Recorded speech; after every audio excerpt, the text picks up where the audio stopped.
Baiklah, hari itu kita akan bersama dengan seorang individu yang boleh menjadi inspirasi kita semua, anak-anak Bumi Kenyalang. Daripada kampung Entulang Beluru ke United Kingdom.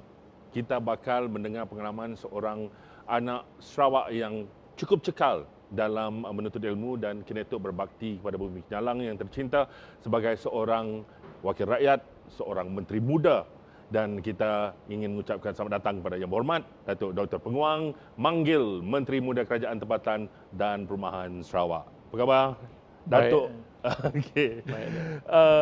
It's an honor to have you here, Yang Berhormat Datuk, in this program, Tauksik Talk Show. Yang Berhormat Datuk, boleh kita cerita sedikit mengenai latar belakang diri kita, Datuk? Ya, Zaki, saya lebih selesa dipanggil sebagai Penguang saja, my first name. Okay. Dan saya berasal daripada sebuah perkampungan yang di dalam ataupun di luar bandar, iaitu Sungai Entulang, Beluru, bahagian Miri. Dan kini bertugas sebagai seorang Menteri Muda di Kementerian Kerajaan Tempatan dan Perumahan Negeri Sarawak, sekaligus adun N76 Marudi. Okey, dah berkeluarga? Dah mempunyai 3 orang anak. 3 orang anak. Dan 4 orang cucu. 4 orang cucu ya, sudah? Okey, Yang Berhormat Datuk, dari Beluru ke United Kingdom dan kena itu memegang falsafah kedoktoran dalam bidang hutan mampan ataupun sustainable forest management. Tell us about your education journey. I have a very colourful journey towards what I am now. Saya, seperti mana saya cakap tadi, saya berasal dari sebuah kampung di pendalaman dan memulakan pendidikan awal saya di SK Sungai Entulang. Dan kemudiannya di Upper Bakong Central School yang mengambil masa 6 jam, 5 atau 6 jam berjalan kaki untuk pergi ke sekolah.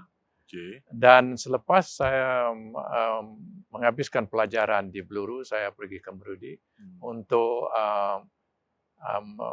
belajar tingkatan 1 sampai tingkatan 5. Tahun berapa ya? Ya, dari 67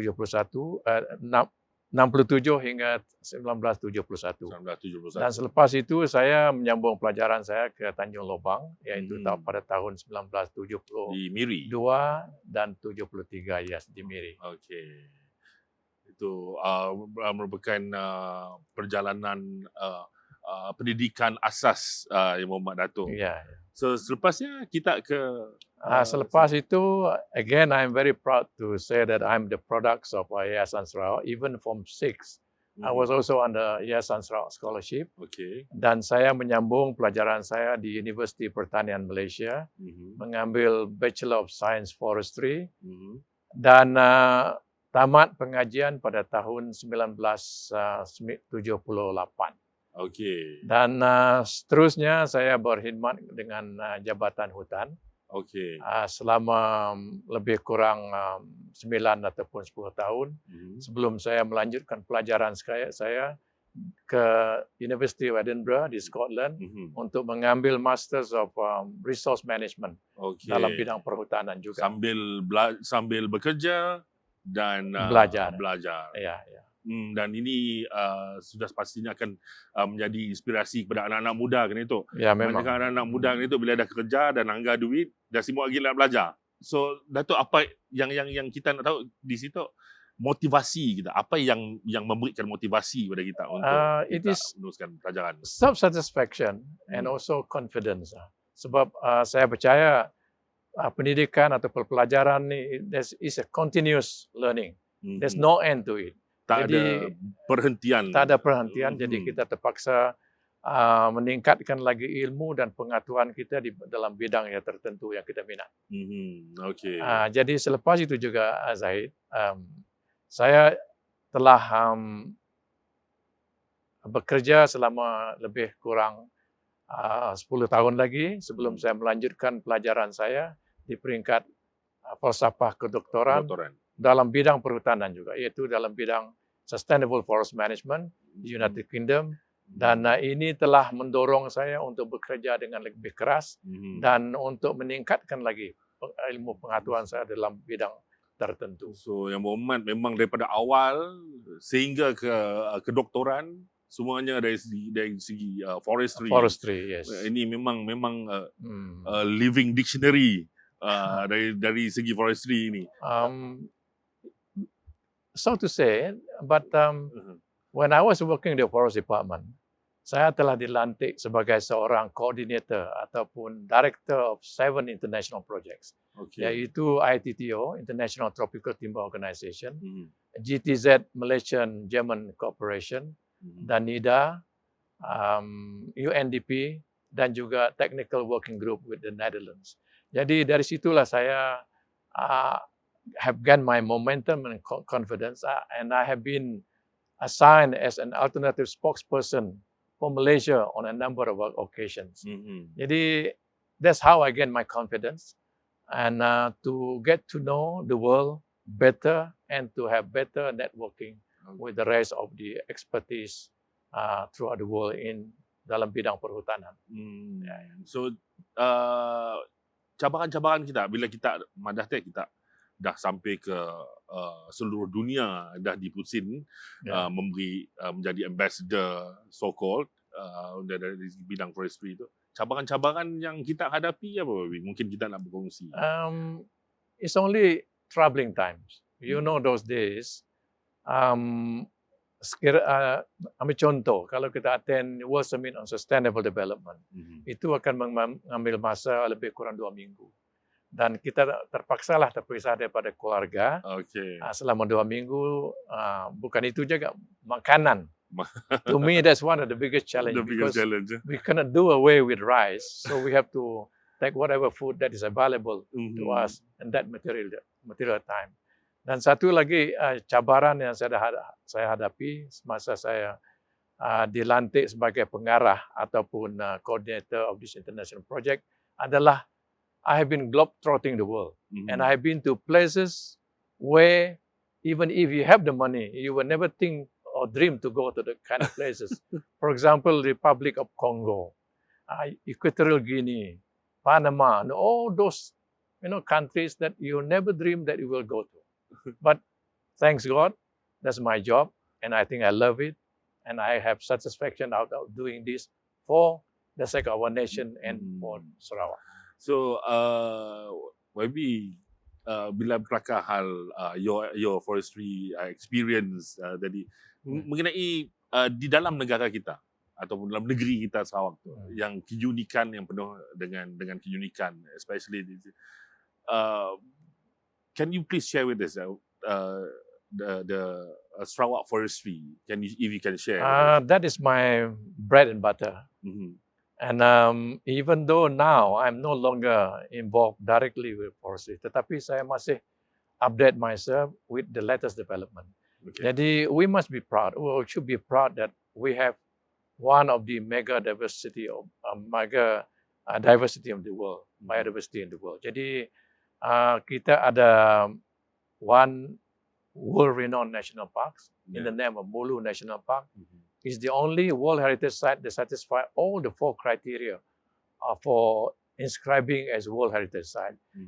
Lain daripada itu, kita juga masih mempunyai hutan yang kekal dan diurus dengan secara berkekalan, sustainable forest management. You're talking about the 4 criteria just now. Can you share with us apa yang criteria? Dari segi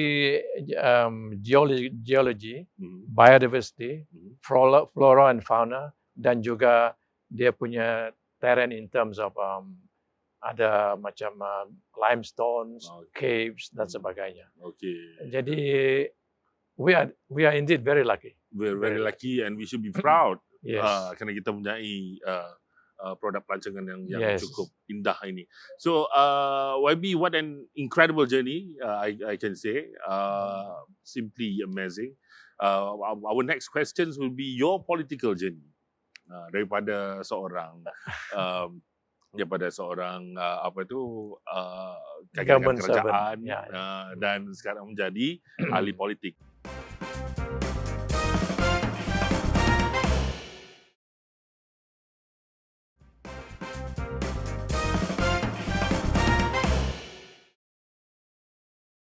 Yang Muhammad Datuk, from forester to politician. Kalau boleh Datuk kongsikan dengan kita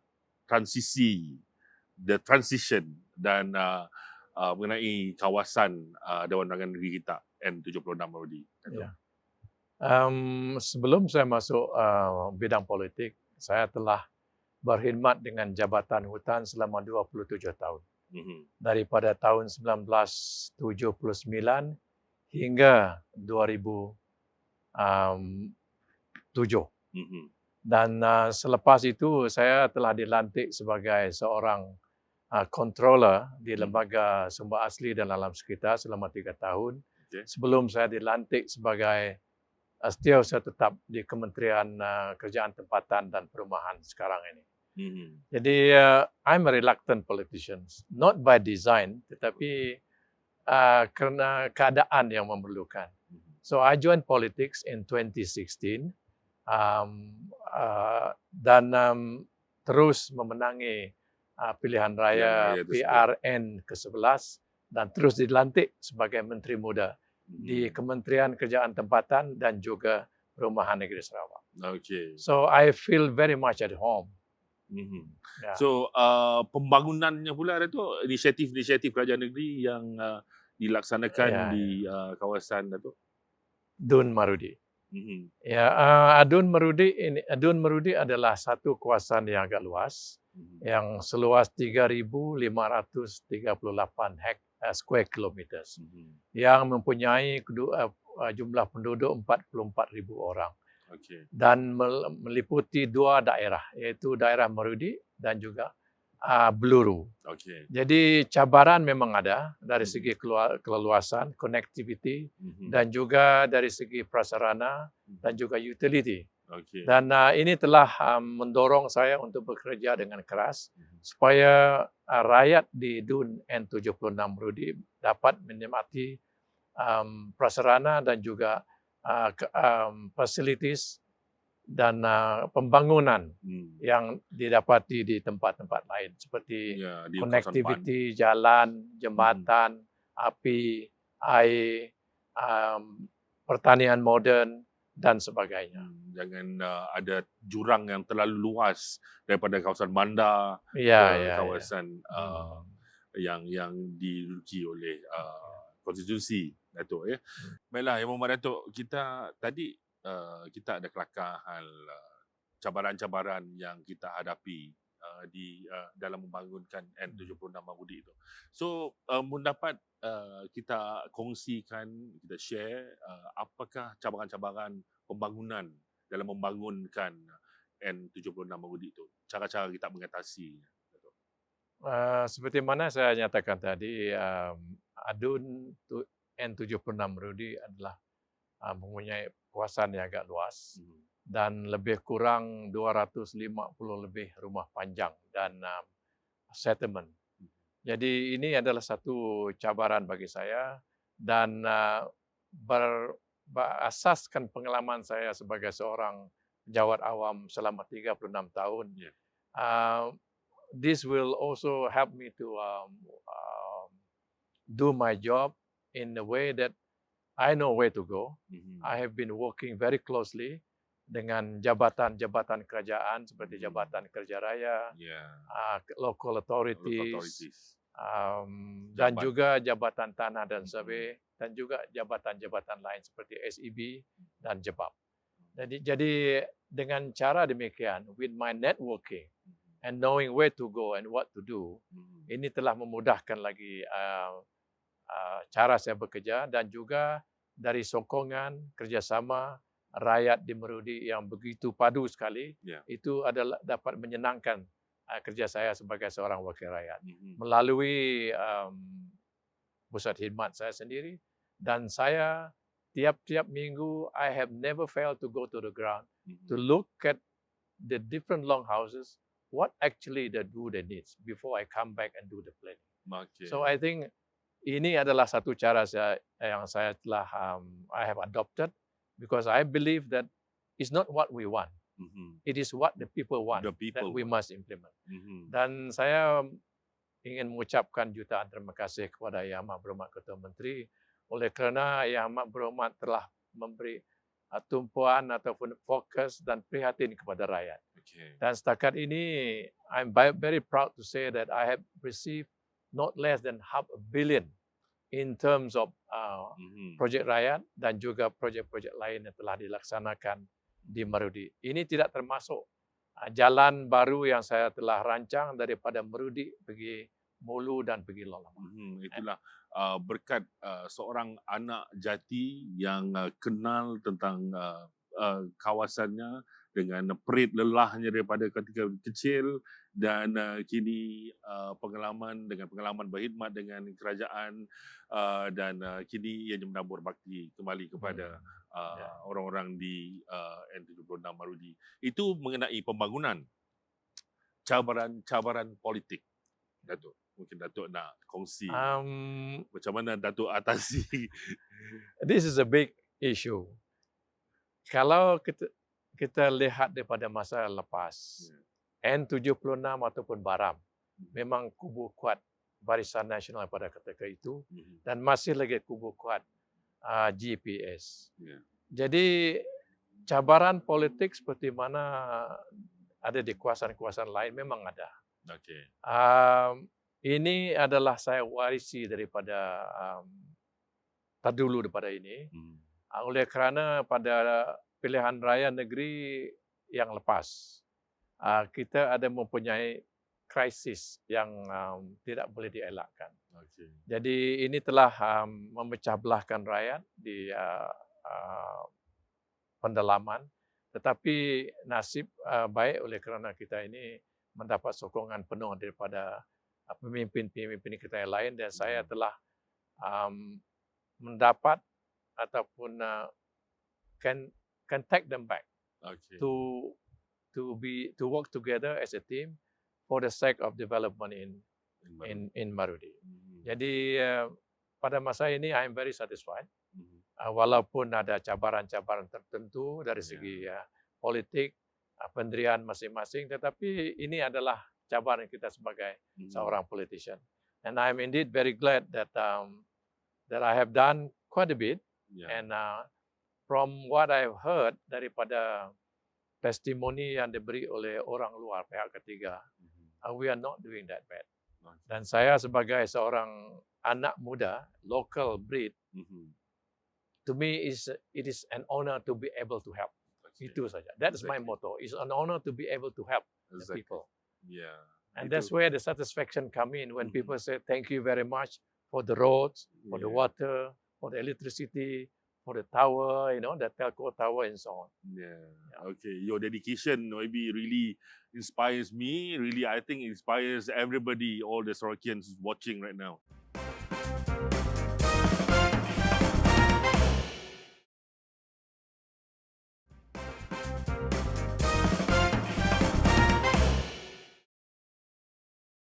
Wabi Datuk, kita balik ke soalan seterusnya.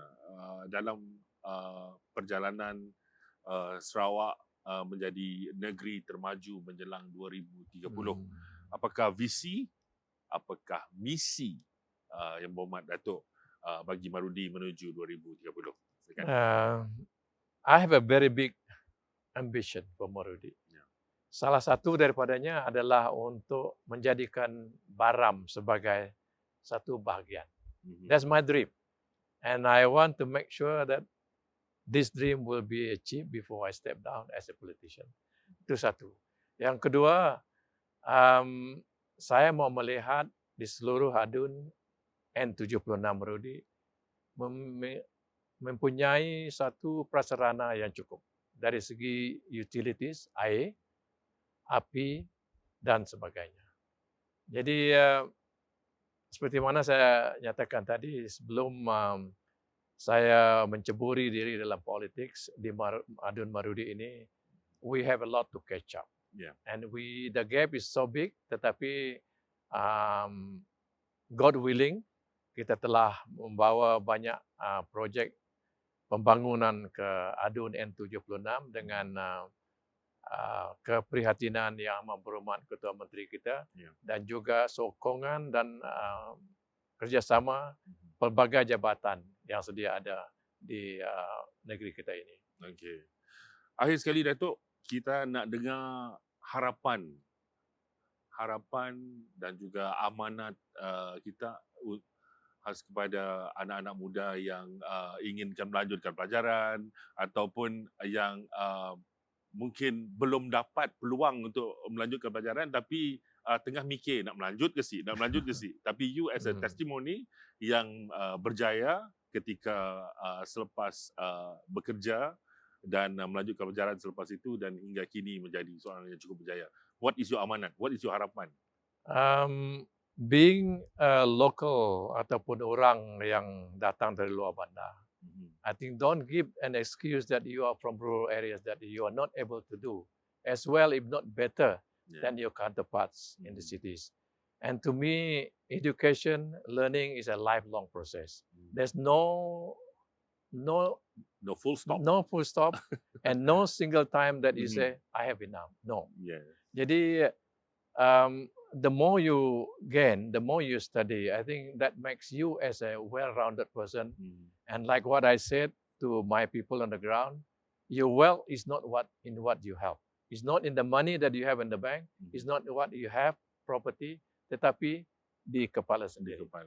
My motivation to them is that if you are well equipped with the knowledge that you have, they can throw you anywhere in the world. Even in the sea, you still can survive with the knowledge you have. And to the rural students, please don't give up. Failure to me is the beginning of your success. And I think with that kind of motivation, I hope that the students, especially from rural areas, daripada pendalaman, untuk bekerja keras, belajar tanpa berhenti. Sehingga kita dapat mencapai ambition dan juga kehendak kita di satu. Jangan jadikan halangan-halangan yang anda hadapi di pedalaman menjadi satu alasan untuk anda tidak berjaya, tidak menuju ke kejayaan yang bakal anda capai. Satu episod yang cukup luar biasa malam tu, Yang Berhormat Datuk, kami harap anak-anak muda di luar dapat menjadikan perjalanan hidup Yang Berhormat Datuk Doktor sebagai satu inspirasi. Jika anda tidak, saya menjadikan perjalanan hidup Datuk sebagai satu inspirasi dan saya rasa semuanya akan bersetuju dengan pendapat saya. Dan kami di Tauk Sik Talk Show, Datuk, ingin mengucapkan ribuan terima kasih kerana sudi datang walaupun kabarnya baru balik daripada Miri, terus datang ke studio dan schedule yang cukup padat. Terima kasih kerana masih lagi kerana sudi meluangkan masa dengan Tauk Sik Talk Show pada kali itu. Terima kasih dari Tauk Sik Talk Show.